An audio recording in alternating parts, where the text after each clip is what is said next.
పూర్తి వివరాలు చూసే ముందు మా ఛానల్ ని సబ్స్క్రైబ్ చేయడం మర్చిపోకండి. శ్రీ గురుభ్యో నమః. శ్రీ మహాసరస్వత్యై నమః. ఓం నమః శివాయ. నారాయణ శాస్త్రి ఆస్ట్రాలజీ ఛానల్ వీక్షిస్తున్నటువంటి ప్రేక్షక మహాశీలకు స్వాగతం, సుస్వాగతం. ఈరోజు మనము 2025 సంవత్సరం సెప్టెంబర్ నెల 7వ తేదీ రాత్రికి, అంటే భాద్రపద శుద్ధ పౌర్ణమి రోజున రాహుగ్రస్తంగా ఏర్పడుతున్నటువంటి సంపూర్ణ చంద్రగ్రహణం యొక్క ప్రభావం ఏ విధంగా ఉంటుంది, గ్రహణం ఎప్పుడు ఏ సమయంలో ప్రారంభమవుతుంది, ఏ సమయంలో ముగుస్తుంది, ఎటువంటి జాగ్రత్తలు తీసుకోవాలి, ఏ ఏ రాసుల వారి మీద, ఏ ఏ నక్షత్రాల వారి మీద దీని యొక్క ప్రభావం ఉంటుంది. అలానే భారతదేశంలో అయితే ఈ గ్రహణం పూర్తిగా కనిపిస్తుంది, భారతదేశం మొత్తం కూడా సంపూర్ణంగా కనిపిస్తుంది. అలానే ప్రపంచంలో ఏ ఏ దేశాలలో ఈ గ్రహణం కనిపిస్తుంది, ఏ ఏ దేశాలలో ఏ సమయాలలో కనిపిస్తుంది అనేటటువంటి విషయాలు కూడా మనం ఇప్పుడు తెలుసుకుందాం. ఫస్ట్ మనం భారతదేశం గురించి కనుక మాట్లాడుకుంటే, ఇది స్వస్తి శ్రీ చాంద్రమాన శ్రీ విశ్వావసునామ సంవత్సర భాద్రపద శుద్ధ పౌర్ణమి ఆదివారం రోజున, అంటే 7వ తారీఖు సెప్టెంబర్ 7వ తారీఖు 2025 సంవత్సరం ఎక్కడ ఏర్పడుతున్నది? కుంభరాశిలో ఏర్పడుతున్నది. ఇది కుంభరాశిలో రాహుగ్రస్తంగా ఏర్పడుతున్నటువంటి చంద్రగ్రహణం. అంటే శతభిష నక్షత్రం వెళ్ళిపోయిన తర్వాత పూర్వాభాద్ర నక్షత్రంలో ఈ గ్రహణం మనకు వస్తుంది. అలానే ఈ గ్రహణం వృషభ మిథున లగ్నాలలో ఉంటుంది. అంటే ఆ సమయంలో గ్రహణం పట్టినటువంటి సమయంలో లగ్నాన్ని కనుక మనం పరిశీలించినట్లయితే లగ్నం వృషభ లగ్నము, మిథున లగ్నంలో ఈ గ్రహణం ఏర్పడుతుంది. ఈ గ్రహణాన్ని మనము భారతదేశంలో ఉన్నటువంటి అందరూ కూడా సంపూర్ణంగా చూడవచ్చు. ఇది ఒక బ్లడ్ మూన్, మనకు ఎర్రగా కనిపిస్తుంది, ఒక టమాటా రంగులో కనిపిస్తూ ఉంటుంది, ఎరుపు రంగులో కనిపిస్తూ ఉంటుంది. దీన్ని బ్లడ్ మూన్ అంటారు. అంటే రక్తవర్ణంలో కనిపించేటటువంటి చంద్రగ్రహణం ఇది. ఇది భారతదేశంలో కనుక అయితే రాత్రి 9:57 ప్రారంభమవుతుంది. రాత్రి అంటే ప్రారంభకాలం అయితే రాత్రి 9:57. అలానే రాత్రి 11 గంటలకు గ్రహణం పూర్తిగా ప్రారంభం, అంటే గ్రహణ స్పర్శకాలం వచ్చేసి రాత్రి 9:57. ప్రారంభకాలం వచ్చేసేటప్పటికి రాత్రి 11 గంటలకు ఉంటుంది.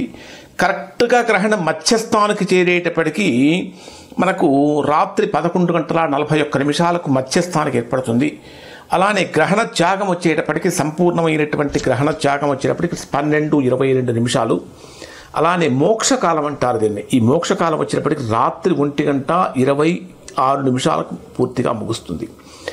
ఇది అంటే ఆద్యంతం కనుక తీసుకుంటే గ్రహణం మొత్తం 3:29 పాటు ఈ గ్రహణం యొక్క ప్రభావం భారతదేశంలో ఉంటుంది. సహజంగా గ్రహణం ప్రారంభమైనప్పుడు గ్రహణ సమయానికంటే ముందు సూతకాలం అని ఉంటుంది. ఇది 9 గంటల ముందు నుంచే ఈ సూతకాలం, అంటే కనీసం 7 గంటల ముందు నుంచే ఈ సూతకాలం ప్రారంభమవుతుంది. కాబట్టి మనకు రాత్రి 9:57 గ్రహణం మొదలవుతూ ఉంటే కనీసం ఒక 9 గంటల ముందే భారతదేశంలో ఉన్నటువంటి అన్ని దేవాలయాలు కూడా మూసేస్తారు. గ్రహణ సమయంలో ఎక్కడా కూడా పూజలు జరగవు. ఒక్క కాళహస్తిలో మాత్రమే పూజలు జరుగుతూ ఉంటాయి. ఇక మిగిలినటువంటి ఎక్కడా కూడా మనకు గ్రహణ సమయంలో పూజలు జరగవు. అలానే భోజన పదార్థాలు అనేటటువంటివి కూడా, ఆహార పదార్థాలు కూడా గ్రహణ సమయానికి ముందు కనీసం ఒక 9:57 ప్రారంభమవుతుంది. కాబట్టి కనీసం ఒక 3:30-4 గంటల ముందుగా కనుక భోజనం చేసినట్లయితే గ్రహణ సమయానికి పూర్తిగా అరిగిపోతుంది. కాబట్టి తద్వారా దుష్ఫలితాలు అనేటటువంటివి లేకుండా ఉంటాయి.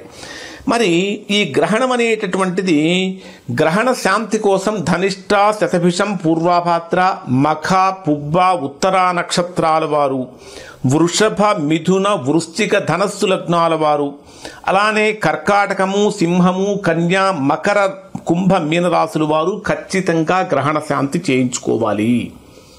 మరి గర్భిణీ స్త్రీలు కనుక ఉన్నట్లయితే ఖచ్చితంగా వారి యొక్క ఆహారం ఒక 4-5 గంటల ముందు, అంటే గ్రహణం 9:57 ప్రారంభమవుతుంది. కాబట్టి గ్రహణ సమయానికంటే ముందే వారు కనీసం ఒక 4 గంటల ముందే వారి యొక్క ఆహారాన్ని తీసుకొని గ్రహణ సమయంలో బయటికి రాకుండా ఇంట్లో ఉండటం అనేటటువంటిది శ్రేయస్కరము. ఎందుకంటే గ్రహణం పట్టినప్పుడు ఆ అల్ట్రావయోలెట్ రేసెస్ అనేటటువంటివి మన మీద కనుక పడినట్టయితే కొద్దిగా గర్భిణీ స్త్రీలకు ఇబ్బందులు జరుగుతాయి. ఇది మనకు బ్లడ్ మూన్గా కనిపిస్తున్నటువంటి ఈ గ్రహణము మనము డైరెక్ట్గా కూడా చూడవచ్చు, బైనాక్యులర్స్ లేకుండా కూడా డైరెక్ట్గా కూడా చూడవచ్చు. అయినప్పటికీ ఇది అంటే డైరెక్ట్గా చూసినందువలన అయితే ఎలాంటి ప్రభావము ఉండదు. మరి పూర్తిగా అంటే ప్రపంచంలో ఉన్నటువంటి పూర్తిగా కనిపించేటటువంటి ప్రాంతాలు ఏమిటి, దేశాలు ఏమిటి అంటే తూర్పు మరియు మధ్య ఆఫ్రికా, యూరప్ ప్రాంతాల్లో ఇది కనిపిస్తుంది. ఆసియా మరియు ఆసియా ఖండంలో ఉన్నటువంటి మనకు ఇండియాలో కానీ ఆస్ట్రేలియాలో కానీ ఇది కనిపిస్తుంది. అమెరికాలో కనుక అయితే ఇది మనకు దాదాపుగా ఎక్కువ ప్లేసెస్లో ఇది కనపడటం లేదు. అమెరికాలో భారత కాలమానం ప్రకారం కనుక తీసుకున్నట్లయితే వివిధ దేశాలలో మనకు తీసుకుంటే మనకు ఢిల్లీ ఈ ప్రాంతాల్లో కనుక తీసుకుంటే సుమారుగా ఇది ఢిల్లీలో కనుక అయితే రాత్రి 8:58కే మనకు అక్కడ కనిపిస్తుంది. అలానే కాఠ్మండ్ కానీ నేపాల్ కానీ ఈ ప్రాంతాల్లో కనుక తీసుకుంటే రాత్రి 9:13 ఇది ప్రారంభమవుతుంది. అలానే కరాచీ, పాకిస్తాన్ మొదలైనటువంటి ప్రాంతాలను కనుక తీసుకుంటే ఇది రాత్రి 8:28 అక్కడ ప్రారంభమవుతుంది. ఇక్కడ అలానే ముగింపు సమయాలు కూడా చెప్తాను. ఢిల్లీలో కనుక తీసుకుంటే రాత్రి 8:58కి ప్రారంభమై ఇది ఎప్పటికి పూర్తి అవుతుందంటే 12:47 పూర్తి అవుతుంది. అలానే కాఠ్మండ్, నేపాల్ మొదలైనటువంటి ప్రాంతాలను కనుక తీసుకుంటే రాత్రి 9:13 ప్రారంభమై ఇది 12:37 పూర్తి అవుతుంది. ఈ చంద్రగ్రహణం కరాచీ, పాకిస్తాన్ అంటే పాకిస్తాన్కి మనకు PKT+5 ఇది రాత్రి 8:28 ప్రారంభమై రాత్రి 23:52 అంటే 11:52 వాళ్ళకి అక్కడ పూర్తి అవుతుంది. తర్వాత ఢాకా, బంగ్లాదేశ్ వీళ్ళని కనుక తీసుకుంటే వీళ్ళది BST+6 వీళ్ళది. వీళ్ళకి రాత్రి 9:28 ప్రారంభమయ్యి 12:52 అక్కడ ఈ గ్రహణం ముగుస్తుంది. అలానే శ్రీలంక, కొలంబోను కనుక తీసుకుంటే మనకిది శ్రీలంక అనేది +5:30 మన ఇండియన్ టైం ప్రకారం ఏముంటుంది. ఇది రాత్రి 8:58 వీళ్ళకి ప్రారంభమై 12:22 ఇది ముగుస్తుంది ఇక్కడ. ఇక దుబాయ్, UAE మొదలైనటువంటి కంట్రీస్ కనుక తీసుకుంటే ఇది GST+4 ఇది వీళ్ళకు ఈవినింగ్ అంటే నైట్ 7:28కే ప్రారంభమవుతుంది. రాత్రి 10:52 ఇది ముగుస్తుంది. అలానే సౌదీ మొదలైనటువంటి కంట్రీస్లో కనుక తీసుకుంటే సౌదీ అనేది AST+3లో ఉంటుంది వాళ్ళ టైమింగ్స్ అనేవి. ఇది వాళ్ళకు ఈవినింగ్ 6:28 ప్రారంభమవుతుంది. రాత్రి 9:52 ఈ గ్రహణం ముగుస్తుంది. తర్వాత ఈజిప్ట్లో కనుక మనం పరిశీలించినట్లయితే ఈజిప్ట్ అనేది UTC+2లో ఉంటుంది టైమింగ్స్ వాళ్ళది. ఇది వాళ్ళకి ఈవినింగ్ 5:28కి ప్రారంభమవుతుంది. ఆ తర్వాత రాత్రి 8:52 ఇది ముగుస్తుంది. ఇంకా కెన్యా మొదలైనటువంటి దేశాలను కనుక తీసుకుంటే ఇది వాళ్ళకి EAT+3లో ఉంటారు వీళ్ళది సాయంత్రం అంటే 6:28 ప్రారంభమవుతుంది. రాత్రి 9:52 వీళ్ళకి ఇది ముగుస్తుంది. సౌత్ ఆఫ్రికా కనుక తీసుకుంటే జోహాన్స్బర్గ్ సౌత్ ఆఫ్రికా తీసుకుంటే వీళ్ళకి ఈవినింగ్ 5:28కే ప్రారంభమవుతుంది. అలానే రాత్రి 8:52 ఈ గ్రహణం ముగుస్తుంది. సౌత్ ఆఫ్రికా టైం జోన్ వచ్చేసి SAST+2 వీళ్ళది. లండన్ కనుక తీసుకుంటే UK టైమింగ్స్ వీళ్ళది BST+1లో ఉంటారు +1 వీళ్ళ టైం జోను. ఈవినింగ్ 4:28కి ప్రారంభమవుతుంది. 7:52 రాత్రి 7:52 ముగుస్తుంది. ఓవరాల్గా కనుక తీసుకుంటే సింగపూర్లో కూడా మనకు రాత్రి 11:28 ప్రారంభమవుతుంది. అర్ధరాత్రి 2:52 సింగపూర్లో ముగుస్తుంది. ఇంకా టోక్యో, సియోల్ ఈ కంట్రీస్లో కూడా రాత్రి 12:30 ప్రారంభమవుతుంది. ఇది తెల్లవారుజామున 3:52 ఈ రకంగా ఇంకా సిడ్నీలో కానీ ఆక్లాండ్ కానీ ఇలా అన్ని దేశాల్లో కూడా ఈ గ్రహణం యొక్క ప్రభావం అనేటటువంటిది ఉంటుంది. అయితే ఈ గ్రహణం మనకు ఏ దేశాలు పర్టికులర్గా భారతదేశం గురించి చెప్పాను. అమెరికాలో మాత్రము ఈ గ్రహణం యొక్క ప్రభావం అస్సలు ఉండదు. కాబట్టి అమెరికన్స్ అయితే దీని గురించి పెద్దగా వర్దేవాల్సిన అవసరం లేదు, అసలు కనపడదు కూడా అమెరికాలో.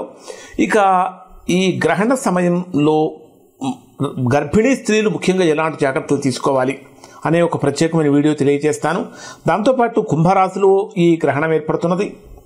కుంభరాశిలో ఉండేటటువంటి నక్షత్రాలు అంటే ధనిష్ఠాశ్లేష, పూర్వభాద్ర నక్షత్రాల వాళ్ళు కుంభరాశిలో ఇంకా వృషభ మిథున లగ్నాల్లో ఏర్పడుతున్నప్పుడు వృషభ లగ్నం వాళ్ళు, మిథున లగ్నం వాళ్ళు అంటే వృషభ మిథునం వాళ్ళు, అలానే కర్కాటక రాశికి అష్టమ స్థానంలో ఏర్పడుతున్నటువంటి కారణం చేత కర్కాటక రాశి వాళ్ళు, సింహరాశి వారికి సప్తమ స్థానంలో ఏర్పడుతున్నటువంటి కారణం సింహరాశి వాళ్ళు, ఇలా ప్రతి రాశి వారి మీద కూడా ఏదో ఒక ఇంపాక్ట్ అయితే ఉంది. ముఖ్యంగా మకర, కుంభ, మీన రాశుల వాళ్ళ మీద ఎక్కువ ప్రభావం ఉంటుంది. సో ఏ రాశులు వాళ్ళు ఎటువంటి జాగ్రత్తలు తీసుకోవాలి, పర్టికులర్గా గ్రహణ సమయంలో ఏం చేయాలి, ఎటువంటి దానాలు ఇవ్వాలి, లేదా గ్రహణం అయిపోయిన తర్వాత ఎటువంటి పరిహారాలు పాటించాలనే విషయం ఒక ప్రత్యేకమైన వీడియోలో ఒక్కొక్క రాశి వారిగా తెలియజేస్తాను. శుభం.